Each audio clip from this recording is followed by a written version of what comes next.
Now, there are a lot of things that I could talk about when it comes to singing and performing. I got a little pointer. Look at that. See, there's theory, performance, styling, diction, glottal stops, phrasing, presentation, stagecraft, movement, focus, shameless audience manipulation.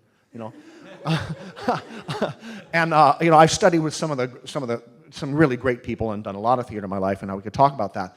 But it doesn't do any good if you aren't doing the sound production properly. Because we all have a muscle memory, right? So if you're doing it incorrectly, you're digging wagon ruts. And I find it's much easier to teach students that haven't sung before if they're singing incorrectly. That haven't sung a whole bunch. And heaven forbid you're trying to change somebody's grip on their tennis racket while they're in a pro tournament, you know what I mean?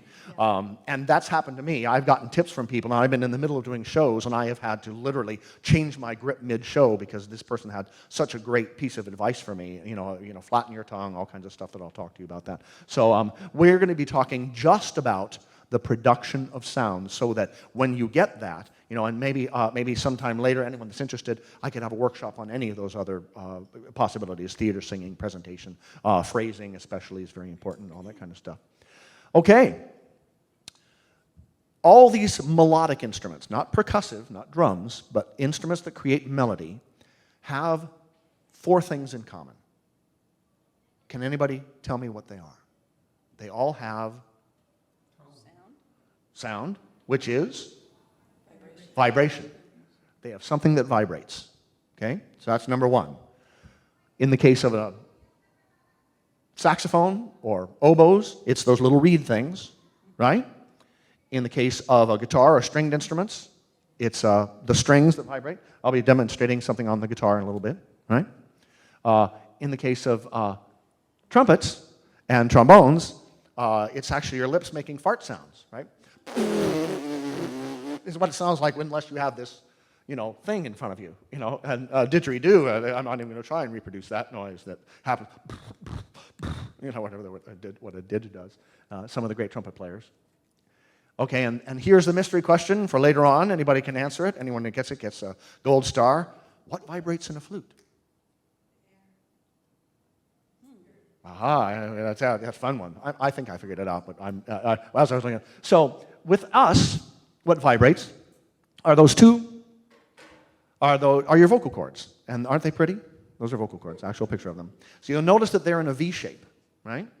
And what they do is they're more similar to trumpeter's lips than anything else, although they have the qualities of the other things as well in an interesting way, I'll tell you. They're amazingly versatile, way more versatile than any of those other vibrating mechanisms. And what they do is they bang together like trumpet lips, right? Now, if they're vibrating separately, which they can do, that's what they call your head voice. And it's higher, you know what I mean? The head voice with the falsetto in boys, and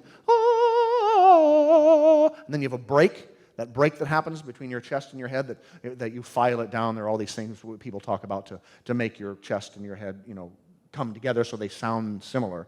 It's a lot easier to do for women usually. Usually a man's head voice is very different from his chest voice. And then when they come together, it's your chest voice. Just FYI. So those are the things that vibrate. Okay, what is, there's another thing. Now you notice, we'll be looking a lot at, I have my little pointer? Hello? There it is. At the diaphragm. Take a look at where that is, underneath the lungs. That's going to be important later. Okay, what else? What else does every melodic instrument have? Something that changes the pitch of, we'll get to that, but okay. But something that provides the force. That's real simple, right? So I boiled it down to 3 things, basically. It's either air, your hands, or electricity in the case of a stereo. I've thought about water. Is there an instrument that uses the force of a waterfall to make music? Wouldn't that be interesting? But so it boils down to one of those 3 things. In our case, of course, it's the diaphragm, which is right there.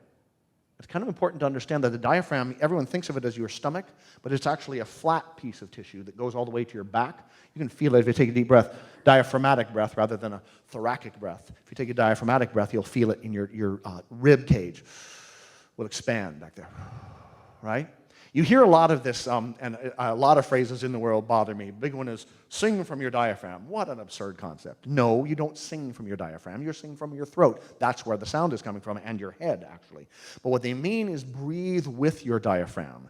Because later on we're going to learn, when we get into the science of resonance, that you want your bones to be relaxed underneath your skin, right, so that they have free to vibrate. So, like with opera singers, they use what's their sternic and thoracic resonance, chest resonance. So you'll see them hold their chests up like this, and the only thing they're breathing with is their diaphragm, right? They're not going. They're going, and holding this thing up. And we'll talk a little bit about that. That's sort of a bit of the magic in singing, is you have a framework that you're trying to hold in place but be relaxed around at the same time. Does that make sense?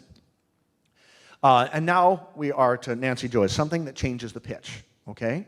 And in the case of a stringed instrument, that is the guitar, you can do one of two things.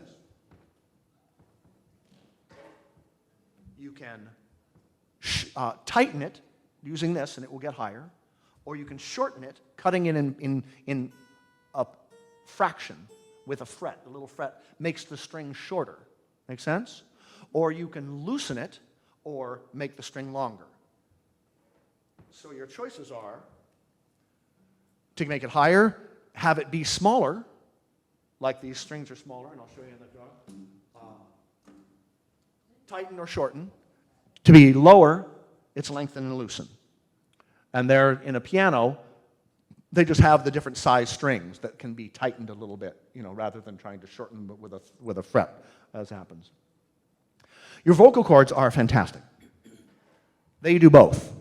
And imagine you're pointing languidly at something with a loose arm, right? Or you're going like this, and your arm is shorter. So you lengthen, loosen, shorten, tighten. Does that make sense? So your vocal cords are capable of doing that very same thing, right? They can shorten, they can make themselves tighter, and or like that. And that's one of the reasons why they're so amazingly versatile. All right, the biggie, the one we're here to learn about. What's the last thing in every single one of these pieces of melodic instrument, including you, have? A resonance chamber. Thank you so much. Did you read that off my thing? And a resonance chamber is a hard casing around a space. No matter what you have, no matter what instrument, it's a hard casing around a space, right? And in our case, and their shape makes a big difference in the quality of the sound, not the pitch, but the timbre of it. It changes with the shape of what you have. We have a skull, obviously. That's the main thing that we do. There's chest resonance as well. I'll demonstrate in a moment. But one of the things we're trying to do is not tighten too much around our skull when we're singing, right? So I think, okay, I'll get to that. Okay, see demonstration. Okay. Here's the part that I can only show you. Okay. Our resonance chamber. Oh, actually, we do need to go to the voluntary and involuntary to understand something a little bit. That's right. That's why I had that there. Okay. Difference between voluntary and involuntary muscles, right?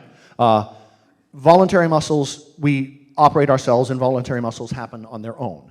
Now, there are yogis that can control their involuntary systems. Good, I'm getting some laughs. That's good. So they can control literally the muscles around their capillaries, so they can be stuck and not bleed. They can control their heart rate and bring it down. I've actually managed to do some heart rate work myself after I've worked with this. But there is a particular involuntary muscle that is familiar to some of us. It's called your soft palate. Now, if your hands were clean or you felt like it, you could tap, and you know what I'm talking about. You could tap right behind your hard palate, and right behind there's your soft palate. Normally, that's an involuntary muscle, right? And I'm going to show you a little demonstration here. I kind of know how this works, but I still think it's miraculous. So here is a resonance, right? Here's a guitar, and